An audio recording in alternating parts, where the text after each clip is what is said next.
सभी को जय श्री कृष्णा। गणेश चतुर्थी व्रत कथा। गणेश चतुर्थी व्रत प्रत्येक मास के कृष्ण पक्ष की चतुर्थी को किया जाता है, परंतु वैशाख मास के कृष्ण पक्ष की चतुर्थी को किया जाने वाला व्रत वैशाख संकष्टी गणेश चतुर्थी व्रत होता है।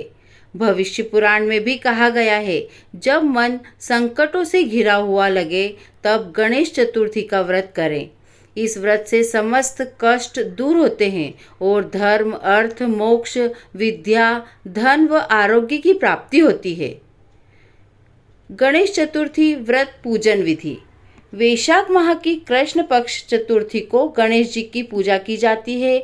इस दिन प्रातःकाल उठकर स्नान कर गणेश जी के सामने दोनों हाथ जोड़कर मन, वचन, कर्म से इस व्रत का संकल्प इस प्रकार करें।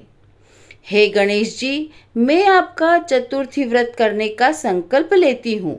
आज मैं सारा दिन निराहार रहकर आपका ध्यान करूँगी एवं संध्या को आपका पूजन कर चंद्रोदय के बाद चंद्रमा को अर्घ्य देने के बाद ही भोजन ग्रहण करूँगी।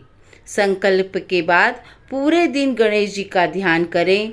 संध्या काल में स्नान कर स्वच्छ वस्त्र धारण कर विधि पूर्वक धूप, दीप, अक्षत, चंदन, सिंदूर नैवेद्य से गणेश जी का पूजन करें। पूजन के बाद चंद्रमा का पूजन कर जलार्घ्य अर्पित करें। फिर वैशाख चतुर्थी की कथा सुने अथवा सुनाएं। पूजन के बाद कमल गट्टे के हलवे से व्रत खोलें। वैशाख संकष्टी चतुर्थी व्रत कथा। एक बार पार्वती जी ने गणेश जी से पूछा कि वैशाख माह के कृष्ण पक्ष की जो संकटा नामक चतुर्थी कही गई है, उस दिन कौन से गणेश का किस विधि से पूजन करना चाहिए एवं उस दिन भोजन में क्या ग्रहण करना चाहिए।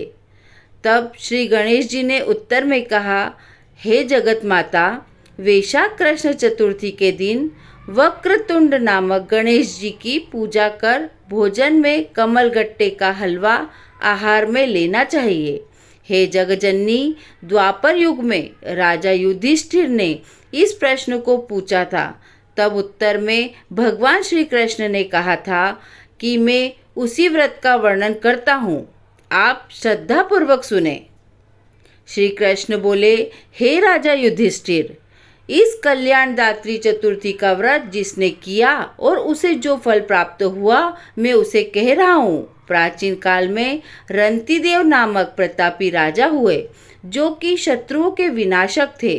उनकी मित्रता यम, कुबेर, इंद्रादिक देवों से भी थी।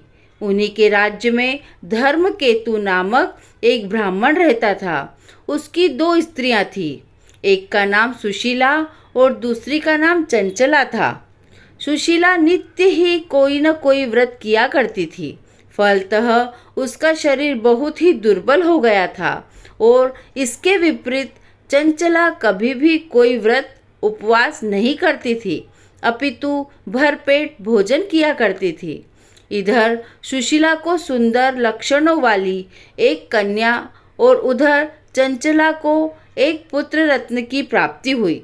यह देखकर चंचला बारंबार सुशीला को ताना देने लगी, अरे सुशीला, तूने इतना व्रत उपवास करके शरीर को जर्जर बना डाला, फिर भी एक कन्या को जन्म दिया। मुझे देख, मैं कभी व्रत के चक्कर में न पड़कर हष्टपुष्ट हूँ और वैसे ही बालक को जन्म दिया। का व्यंग सुशीला के हृदय में चुभने लगा। वह विधिवत गणेश जी की उपासना करने लगी। जब सुशीला ने भक्ति भाव से संकट नामक गणेश चतुर्थी का व्रत किया तो रात्रि में श्री गणेश जी ने उसे दर्शन दिए और गणेश जी ने कहा कि हे सुशीला, तेरी साधना से मैं बहुत संतुष्ट हूँ। मैं तुम्हें वरदान दे रहा हूँ कि तेरी कन्या के मुख से निरंतर मोती और मूंगा प्रभावित होते रहेंगे। हे कल्याणी, इससे तुझे सदा प्रसन्नता रहेगी। हे सुशीला, तुझे वेद शास्त्र वेदता एक पुत्र भी उत्पन्न होगा। इस प्रकार का वरदान देकर गणेश जी अंतर्ध्यान हो गए। वरदान प्राप्ति के बाद से ही उस कन्या के मुख से सदैव मोती और मूंगा झड़ने लगे। कुछ दिनों के बाद सुशीला को एक सुंदर पुत्र उत्पन्न हुआ। कालांतर में उनके पति धर्मकेतु का स्वर्गवास हो गया। उसकी मृत्यु के बाद चंचला घर का सारा धन लेकर दूसरे घर में जाकर रहने लगी, परंतु सुशीला पति गृह में रहकर ही पुत्र और पुत्री का पालन पोषण करने लगी। चंचला हाथ जोड़कर कहने लगी, हे बहन सुशीला, मैं बहुत ही पापिन और दुष्टा हूँ, आप मेरे अपराधों को क्षमा कीजिए। इसके बाद चंचला ने भी उस कष्ट निवारक, पुण्यदायक, कष्ट संकट नाशक गणेश जी के व्रत को करने लगी। गणेश जी कहते हैं, हे देवी, पूर्व काल का पूरा वृत्तांत आपको सुना दिया। इस लोक में इससे श्रेष्ठ विघ्नहरण कोई व्रत नहीं है। श्री कृष्ण जी कहते हैं, हे धर्मराज, आप भी विधि पूर्वक गणेश जी का व्रत कीजिए। इस व्रत को करने से आपके शत्रुओं का नाश होगा तथा अष्ट सिद्धियां और नवनिधियां आपके सामने करबद्ध होकर खड़ी रहेगी और थोड़े समय में ही आप अपने राज्य को भी प्राप्त कर लेंगे। बोलिए गणेश जी महाराज की जय। संकष्टी चतुर्थी व्रत की जय।